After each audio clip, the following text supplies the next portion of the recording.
Can you believe it? We are in the final quarter of the NBA season. We've rounded that final turn. We are headed home. So let's look back at the third quarter of the season, name our MVP, and what to look forward to in these final 20 games. It's time for Locked On Magic. You are Locked On Magic, your daily Orlando Magic podcast. Part of the Locked On Podcast Network, your team every day.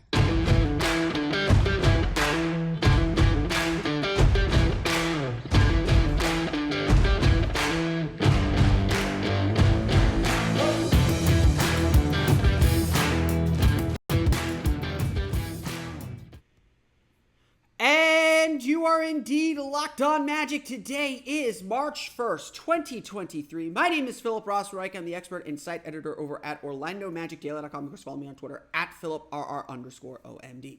On today's episode of Locked On Magic, we're going to review the third quarter of the Orlando Magic season, name our third quarter MVP, plus ask some questions that we need answered in these final 20 games. We'll get to all that coming up here in just a moment. But first, we want to thank you again for making Locked On Magic part of your day every day, no matter when you listen to us, whether it's first thing in the morning, whether it's right when we upload. We truly appreciate you making Locked On Magic part of your day every day. Remember, there's a great Locked On podcast covering every single team in the NBA. Just search for Locked On and the team you're looking for, the Locked On Podcast Network. It's your team every day. The third quarter of the Orlando Magic season was interesting for a number of reasons. First, it was, for at least January, February, along with December, were 3 consecutive months with a winning record.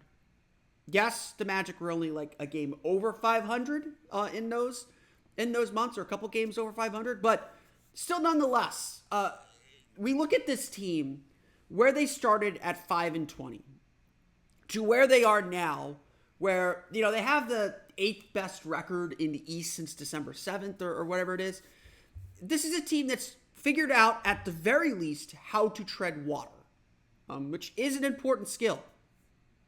The Magic went 11-10 during the third quarter of the season, the 21 games. I split the season into about 20 game spurts here to kind of give us a chance to reflect on things. The Magic went 11-10, and considering where they were at the start of the season, that is pretty solid progress. We can't be so upset with that. But at the same time, we look at the bigger picture of the season and we ask ourselves, is this team making up ground? Like, we talk about the play-in chase a lot here. We talk about the postseason chase a lot here.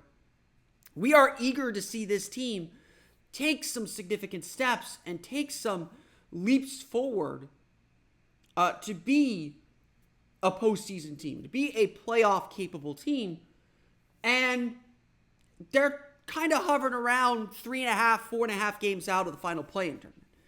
If there is a frustration about the progress the Magic are making, it's that, yeah, they've made progress, but they're also not gaining much ground. That's okay for now, though. Like, seriously, it's okay. While I think there is the hand-wringing and the consternation and the desire to see this team take that next step, what we saw in the third quarter of the season was really a continuation of the progress the Magic have made. They became one of the best defensive teams in the league during that span. Again, just a quarter of a season. How much stock can you put into it? Not as much, but when you add that with what they did in the second quarter of the season, the Magic have been a top 10 defense for a couple months now. That's pretty sustained. We're not talking about a last month of the season run or anything like that. We're talking about nearly half of a season of the Magic being one of the top 10 defenses in the league. That's all a really good sign. That's all really good signals of progress. And honestly, they're doing this when a lot of us would consider many of their star players especially, to be in something of a shooting slump. Paolo Banchero's struggles, talked a little bit about them yesterday, are pretty well noted at this point. He's hit the rookie wall. He's looked a little flat at times. He's had his struggles. Franz Wagner, too, has looked a little tired at times. Not able to kind of impose himself on the games in the way that he has or that we know he can, or how we even want him to.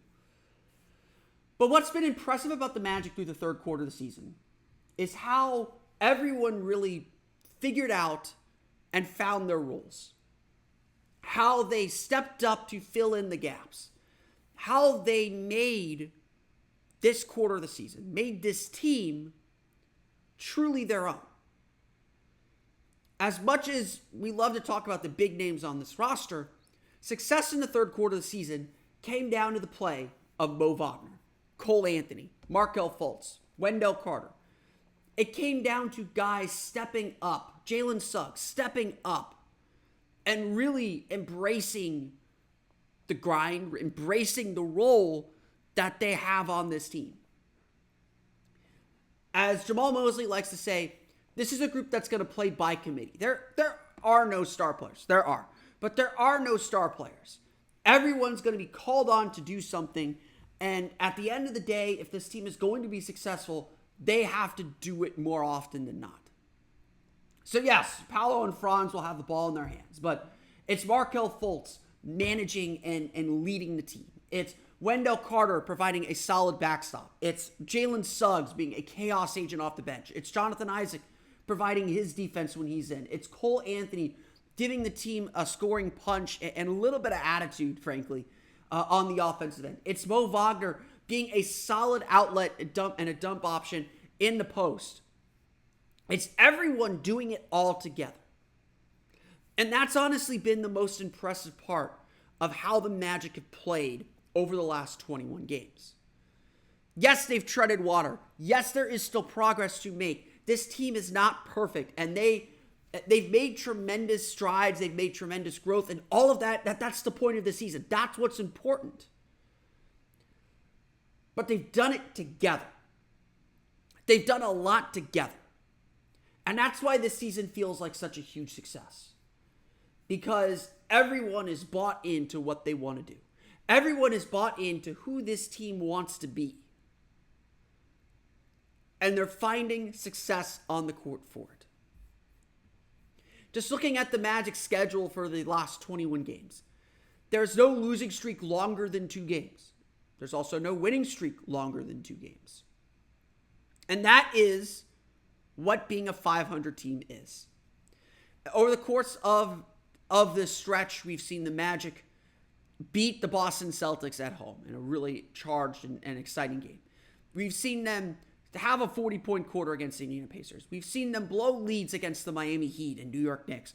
We've seen them blow out the Charlotte Hornets. We've seen them get into a fight and win the game against the Timberwolves. We've seen them come back from 20 down to beat the Sixers. We've seen them handle the Nuggets on their home floor. We've seen it all from this Magic team. And even when it seems like they get knocked down, even when it seems like this team should be out for the count or should wither and die, to be perfectly honest, this Magic team fights back. That's going to be the most valuable thing for this team in the fourth quarter of the season. The final 20 games of the season. That's what's going to be most valuable. That this team fights back. That they play hard. That they get it done. There's a lot still for this team to learn and grow. This is not a finished product. And certainly the offseason is going to loom now. Because this is a team that's going to experience some change. It has to continue the growth that they're on. But the third quarter of the season cemented a lot of the gains this team has made. And made us eager, most of all, for what comes next. We're going to chat a little bit about some of those fourth quarter goals. But first, I'm going to name the MVP of the third quarter of the season. Talk a little bit about where his play stands. We'll get to that coming up here in just a moment. But first, a quick word from our friends at FanDuel. We are past the midway point of the NBA season, rounding toward home here in the final quarter of the year, and now is the perfect time to download FanDuel, America's #1 sportsbook. Because new customers get a no-sweat first bet up to $1,000. It's me putting my pinky out my mouth because I'm Dr. Evil. That's bonus bets back if your first bet doesn't win. Just download the FanDuel Sportsbook app. It's safe, secure, and super easy to use. Then you can bet on everything from the money line to point scores and threes drain.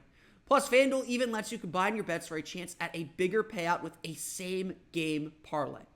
So don't miss a chance to get your no sweat first bet up to $1,000 in bonus bets when you go to FanDuel.com/lockedon. That's FanDuel.com/lockedon to learn more. Make every moment more with FanDuel, an official sports betting partner of the NBA.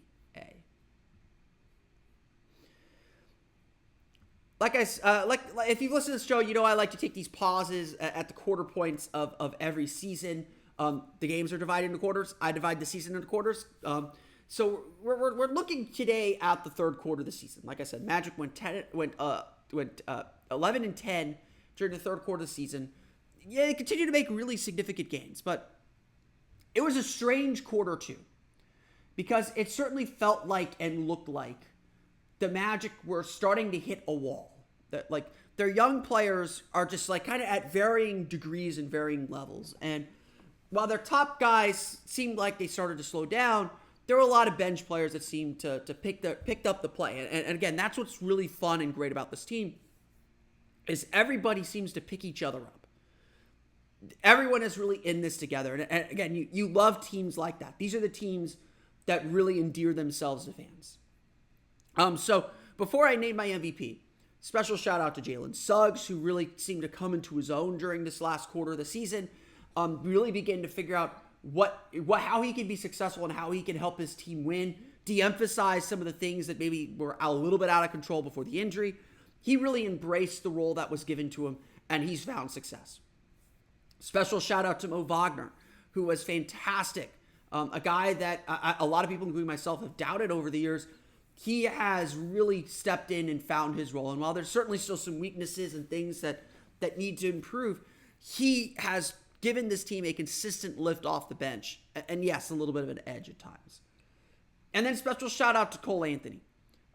Cole believes he's a starter, and he absolutely should. He is a starting level point guard in this league. He has embraced coming off the bench, embraced being the leading scorer off the bench in a way that I think a lot of us thought would fit his game. But he has taken to it so much better and so much more than I think a lot of us thought he would. And he has had some big games. He has rescued the team. He's kept them in games. He has set the Magic up well to get a lot of these wins that they've been getting. But I do have to go in a different direction for the third quarter MVP. My third quarter MVP is still Franz Wagner. Now, like I said, this quarter of the season was a bit of a struggle for the Magic's top guys. Paolo Banchero still led the team in scoring with 17.5 points per game, but shot just 39% from floor, just 19.2% from beyond the arc, still averaging 7.2 free throw attempts per game. Paolo is still very, very good, but as I always say, rookies are usually pretty bad. Franz Wagner, though, still had a good run. 16.7 points per game, 48.3% shooting, 40% from beyond the arc, 75.7% from the line. More than that, the team was a plus 4.2 per game with him on the floor. And a lot of that has to do with him playing with the bench unit. But it still feels like it goes a little bit further than that.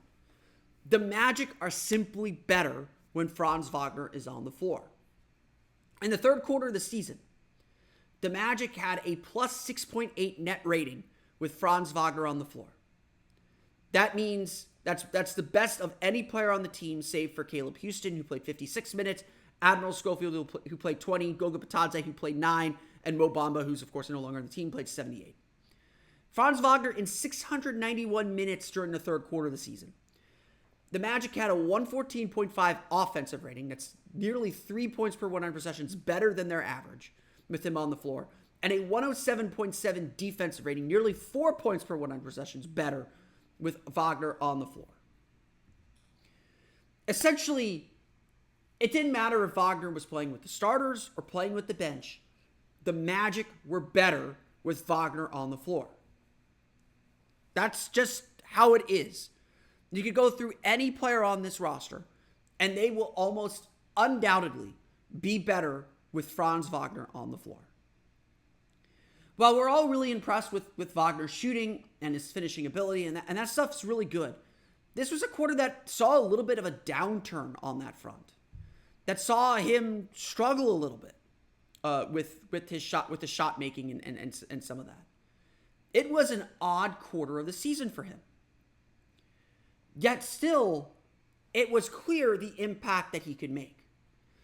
His defense, which we are not talking enough about, I'm glad someone brought it up with him at least during practice yesterday in Milwaukee. But his defense on Brandon Ingram, and I know Ingram still had a pretty good scoring game, his defense has taken a huge leap. And frankly, I don't think we're talking about it enough. At least when Wagner doesn't have to guard quicker two guards, his lower body strength and his ability to stay in front of people is pretty impressive. Like I do think we got to start thinking about Franz as a potential two-way player, where he's not only one of your best offensive players, but potentially your best defender too in that starting lineup. But that's part of what the season's supposed to be, to explore all the sides of Franz Wagner. We saw earlier in the year what happens when he's on the ball more and the leading scorer. And certainly I think we want to see some more of that. I want to see him we haven't seen him take a Dirk step back in a long time. That needs to get back into his game. He needs to get back to finishing better at the rim, which started to happen here toward the end of the third quarter of the season. Certainly the All-Star break kind of helped him reset and get his legs back under him. The Magic need to see all of this from Franz more and more and more. And that's what we're starting to see. That's what the third quarter of the season started to generate, started to bring. Is that Franz Wagner, even when he's bad, is still pretty darn good. Even going through a shooting slump, Franz Wagner is still going to produce positive play on the floor. Yes, we want to see Franz get more of the ball. Now that Franz seems to have his legs back under him and seems to kind of be getting his second wind after essentially playing since July, and that's going to happen again this summer, folks, because he's going to the World Cup. It's important to see Franz continue to make this growth. And this was a quarter of the season for growth for him, because he continued to find a way to contribute, even when his shot wasn't necessarily going down. Look, everyone who's been talking about the Magic over the All-Star break over the last couple of weeks, they all say the same thing. This is a promising young Magic team. This is a team on the rise. This is a team that is starting to figure everything out. It is hard not to get irrationally excited with the young talent on this team. The unique passing and playmaking ability that Paolo has, that Franz has. And literally, if Paolo has games like he had Monday night and Franz plays consistently, it's going to be hard to stop this team. This team's going to be competitive just based off talent alone, because they're tough to deal with. And Franz hopefully showed a way that they could be tough to deal with even if they're not playing at their absolute best. So for that reason, Franz Wagner is our MVP of the third quarter of the season. There are 20 games left. There is still a lot to get to. We're going to chat a little bit about what to expect in the final quarter of the season coming up here in just a moment. Obviously, I think the big storyline for the final quarter of the season, the storyline that we're going to push, the storyline that we're going to be following, is the play-in chase. Can the Magic make the play-in tournament? They're currently 4.5 games back, I believe 4.5 games back, of the Washington Wizards. For that final play-in spot. They got a lot of teams to climb. Indiana, Chicago are right ahead of them before they even get to Washington and Toronto. It's gonna be a climb, and it's not gonna be easy. And so I would always warn people, and I'm gonna warn people. I'm gonna warn you here. Don't judge whether this fourth quarter of the season is successful by whether the Magic make the play-in tournament or not. This team started 5-20. They put themselves in a very deep hole. They're very young. They're going to make mistakes. The point of all this is to get the experience of this pressure. The season's already a success, provided the Magic continue to win at a nice clip. And look, baseline goal, finish 500 again for the final quarter of the season, get 10 more wins. That's going to get you to, 35? Like that 35 wins, we would have been crazy for that in October. That's probably going to leave you 4 games short, 3-4 games short of the play-in. It's going to take 38, 39 wins to get there. But 10 more wins, 11 more wins, 12 more wins, that's hugely successful. And so the play-in chase is just a good framework to apply a little bit of pressure to see how this team responds to pressure. Because that's what they're going to experience moving forward. We are done with the rebuild. Or not done with the rebuild. We are done with the early initial stages of the rebuild. We are moving on to the we're ready to compete stage. That's why there are all these rumors about free agency and trades and everything.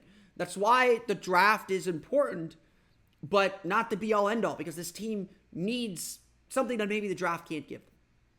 We'll get to that in June and July. For now, what the Magic need to see and understand with this team and with this group moving forward is what they have now. What do we have now? What do we have that's going to respond to pressure?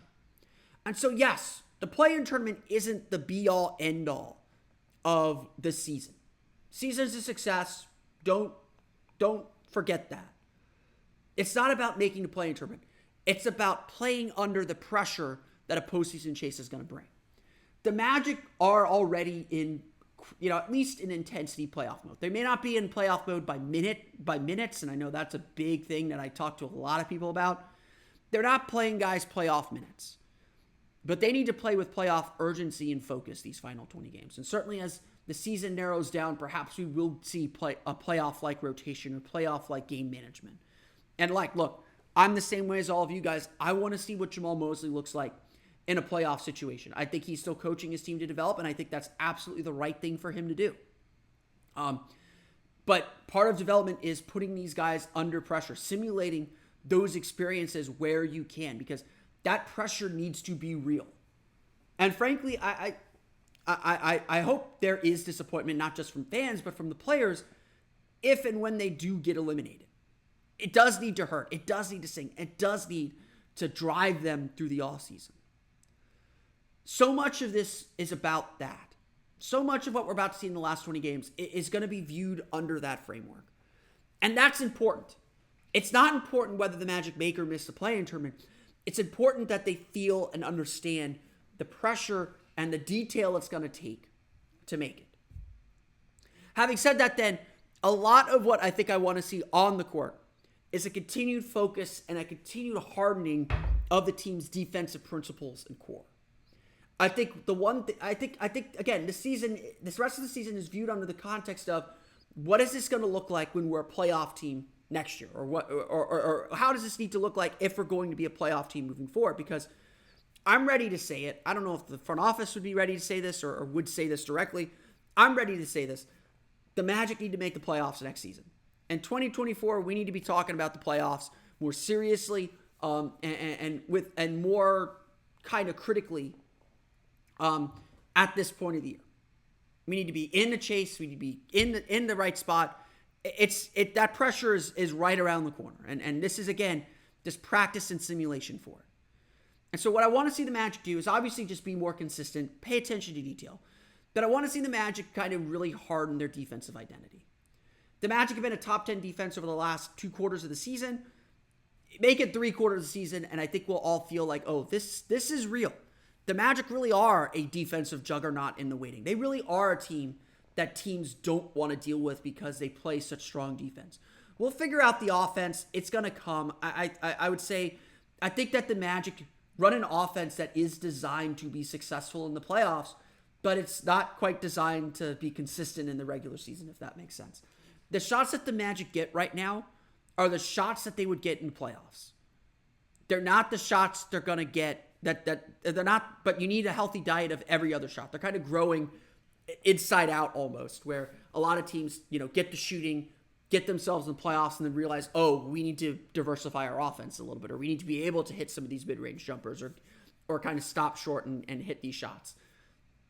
The Magic, I think, are pretty good at getting those kind of playoff caliber shots, but they obviously need some of the other elements around the perimeter to help them get there. But it starts with the defense with this team. That's what their identity wants to be. That's the personnel that they have.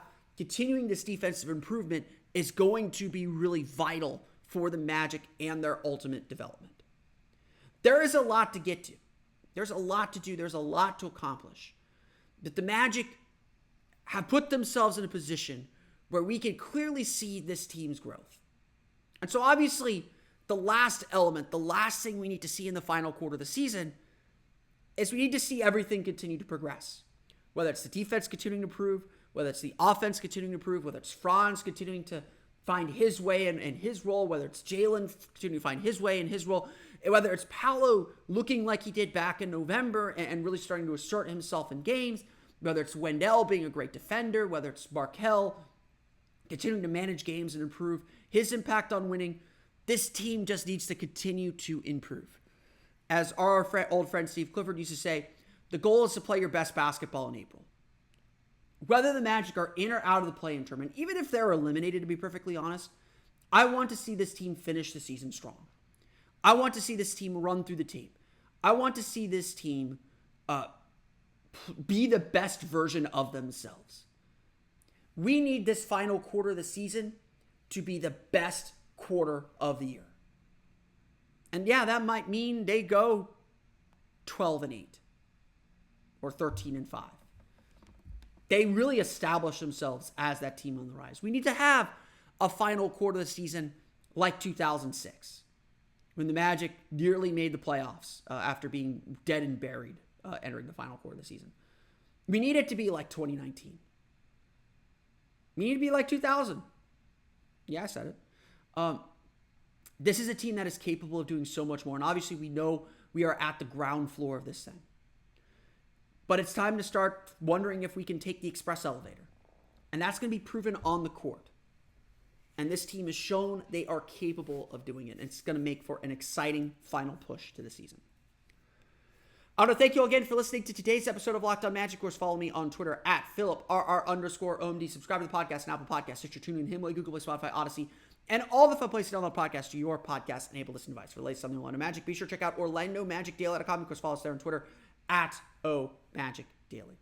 Now that you're done listening to us, be sure to check out the Locked On Game to Game NBA podcast, part of the Locked On NBA feed. Get all the latest scores, analysis from every game around the league. It's like watching every game around the league from the local experts who know their team best. Check it out today, Game to Game NBA on the Locked On NBA feed. You can find that on Odyssey, YouTube, or wherever you download podcasts. That's going to do it for me, though. I want to thank you all again for listening to today's episode of Locked On Magic. For Orlando Magic Daily and Locked On Magic, this has been Philip Rossman-Reich. We'll see you all again next time for another episode of Locked On Magic.